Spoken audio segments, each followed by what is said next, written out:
hardboard switch अनि अब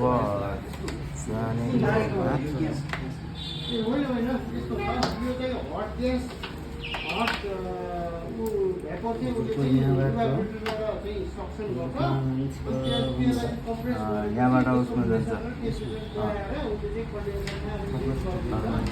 भयो थर्मोस्ट्याटबाट कम्प्रेसरमा जान्छ कति 3 नम्बर होइन 3 नम्बर होइन 3 नम्बर होइन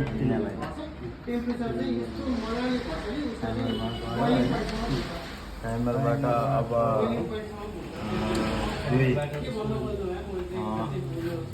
2 नम्बर के छ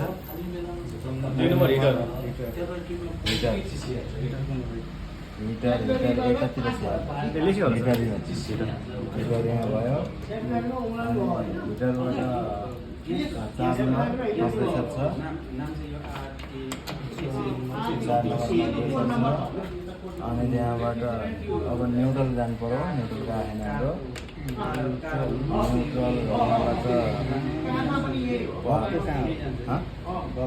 कलर पर्छ कलेक्टर हाल्नु हजुर कलरलाई न्युट्रल जानु पर्यो पहिला हो हजुर ड्राइभरलाई न्युट्रल होइन हजुर ए यसमा अरू रहेछ होइन एकछिन निकाल पहिला ए अब एउटा सानो बल्बलाई न्युट्रल चाहियो बल्बलाई बल्बको न्युट्रल बल्बको न्युट्रल यहीँबाट कनेक्सन तल छ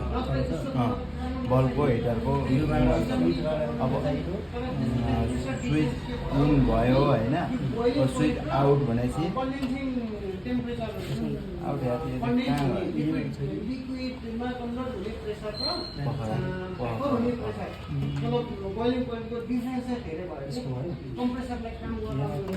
न्युट्रल दिनु पऱ्यो यहाँबाट त्यहाँ दिनु पऱ्यो एउटा सानो हेर न तिम्रो हातको त्यो साइडबाट उताबाट जोडे नै हुन्छ पल्लोबाट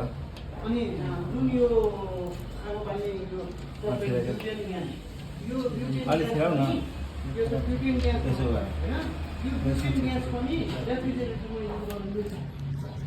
यो पनि गराउनु दिन्छ त्यसको होइन यसको पनि राम्रो प्रोपर्टी छ कि राम्रो भनेको चाहिँ यसको रेफ्रिजरेसन कुलिङ इफेक्टको लागि यो राम्रो